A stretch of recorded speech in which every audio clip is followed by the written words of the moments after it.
हम देखते हैं पिकल गोकू से फाइट करते हुए अपनी कॉस्मिक पावर का इस्तेमाल कर रहा होता है, क्योंकि उसे पता चल चुका था कि गोकू कितना ज़्यादा पावरफुल है। ये देखकर गोकू काफ़ी खुश होता है और कहता है, आखिरकार तुमने अपनी कॉस्मिक पावर का इस्तेमाल कर ही लिया। जब मैं यहाँ पर आया था तब तुम काफ़ी उदास थे, लेकिन अभी काफ़ी खुश हो। ऐसा लग रहा था कि तुमने पहले किसी से फाइट की है और शायद तुमने उसे मार दिया है। इसी वजह से तुम मुझसे नहीं लड़ रहे थे, लेकिन जब तुमने मेरी ताकत देखी तो तुम्हें भरोसा हो गया कि मैं काफ़ी ताकतवर हूँ, इसीलिए तुम अपनी कॉस्मिक पावर का इस्तेमाल कर रहे हो। तुम्हें लगा नहीं था कि तुम दोबारा इस पावर का इस्तेमाल कर पाओगे। मुझे काफ़ी खुशी है कि मुझे तुमसे लड़ने का मौका मिला। ये कहने के बाद गोकू पिकल की तरफ अटैक करने के लिए आगे बढ़ता है। पिकल भी ये देखकर गोकू के ऊपर अटैक करता है। जैसे ही उनका पंच आपस में टकराता है, वहाँ पर काफ़ी ज़्यादा तबाही मच जाती है। गोकू कहते हैं, लाजवाब, मैंने जितना सोचा था तुम्हारी कॉस्मिक पावर तो उससे कई गुना ज़्यादा पावरफुल है। गोकू जैसे ये कहता है, पिकल उसके ऊपर अपना दूसरा अटैक कर देता है, पर गोकू उस अटैक को टॉच कर देता है और पिकल के पेट में एक जोरदार पंच करता है, जिससे पिकल काफ़ी दूर जाकर गिरता है, लेकिन वो फौरन खुद को संभालता है और दोबारा गोकू पर अटैक करने के लिए उसकी तरफ बहुत तेज़ी से बढ़ता है। गोकू भी ये देखकर उस पर दोबारा अटैक करता है। उनके बीच काफ़ी तगड़ी फाइट होने लगती है। वो लगातार एक दूसरे पर कई सारे अटैक कर देते हैं, लेकिन पिकल इस बार हार नहीं मान रहा था। गोकू कहता है, तुम में काफ़ी दम है, देखता हूँ तुम इसका सामना कैसे करते हो। मैं ज़्यादा दम नहीं लगाऊंगा, फिर भी ये खतरनाक हो सकता है। पिकल मुस्कुराता है और उस अटैक के लिए तैयार हो जाता है और अपनी पावर को काफ़ी ज़्यादा बढ़ाता है। और हम देखते हैं पिकल अपने पीछे डायनासोर को समन कर देता है। गोकू ये देखकर कहता है, तो तुम मेरे ड्रैगन का जवाब अपने डायनासोर से दोगे, ये काफ़ी कमाल का होगा।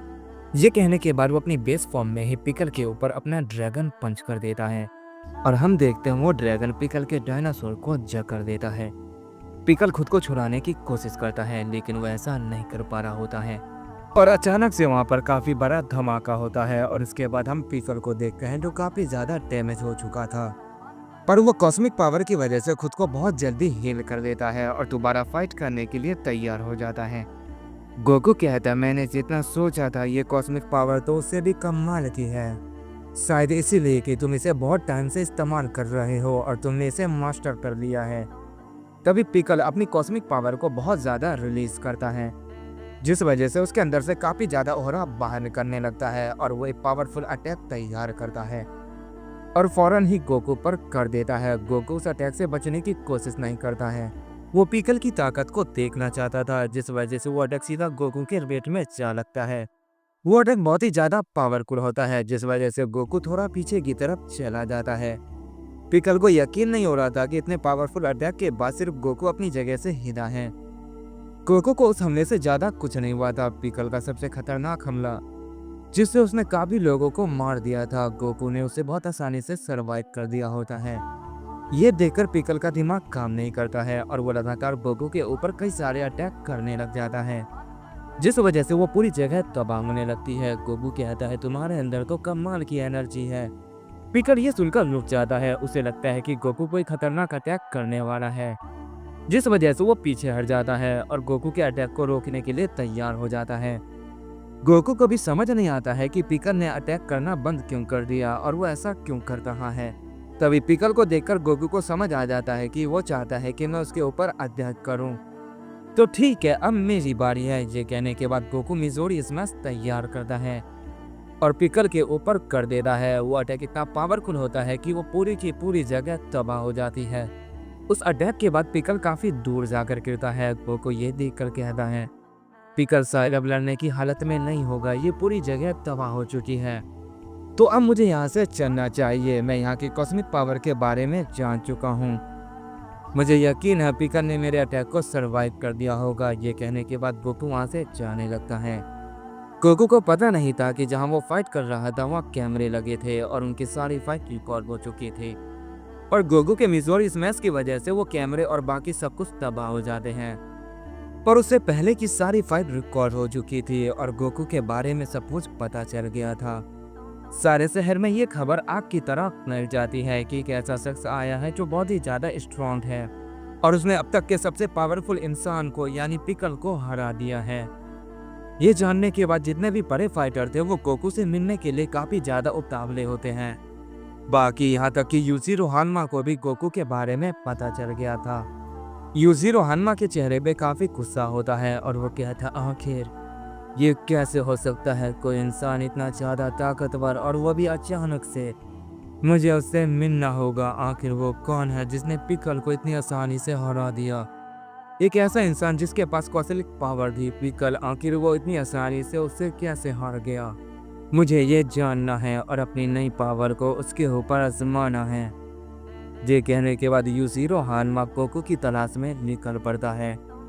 वहीं बाकी भी ये वीडियो देखने के बाद सोच में पड़ गया था और वो कहता है आखिर कैसे अचानक से वो कहाँ से आया है और वो बहुत ज्यादा ताकतवर है, शायद मेरे फादर से भी। उसने पिकल को जो अपनी कॉस्मिक फॉर्म में था उसे बहुत आसानी से हरा दिया। फिर तो मुझे भी उससे मिलना चाहिए, मैं भी उसकी ताकत देखना चाहता हूँ। जी कहने के बाद पाकी भी गोकू की तलाश में निकल पड़ता है।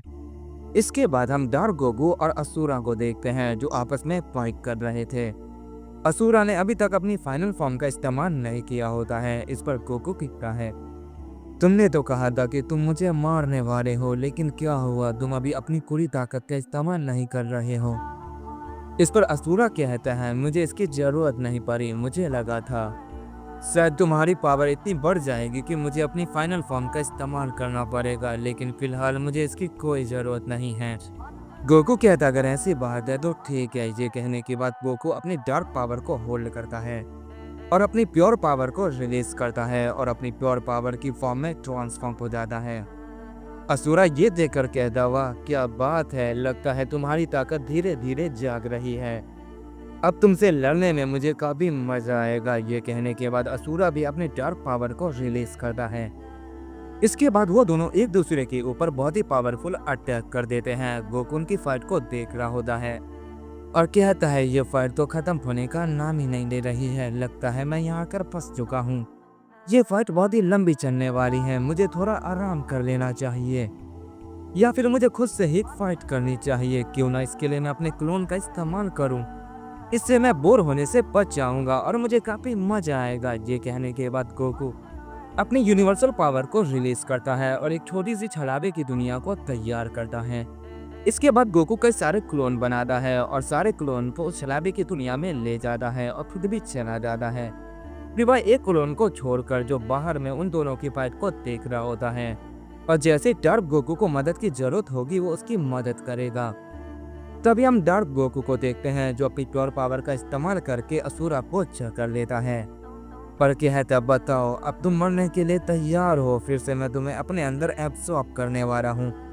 इस पर असुरा मुस्कुराते हुए कहता कि इस बार ये इतनी आसानी से नहीं होने वाला है।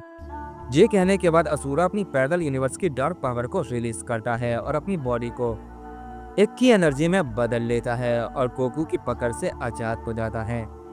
डार्क गोकू ये देखकर कहता है तुमने बिल्कुल सही कहा, ये पहले की तरह आसान नहीं होने वाला है, क्योंकि इस बार मैं कमजोर हूँ और तुम ताकतवर, लेकिन ज्यादा देर तक नहीं।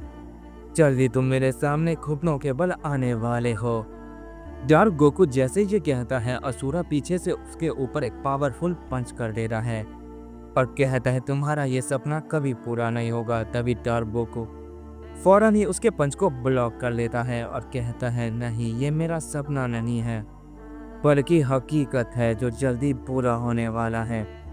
मैंने पहले भी तुम्हें हराया था और इस बार भी मैं तुम्हें हरा सकता हूँ, बस तुम उस वक्त का इंतजार करो।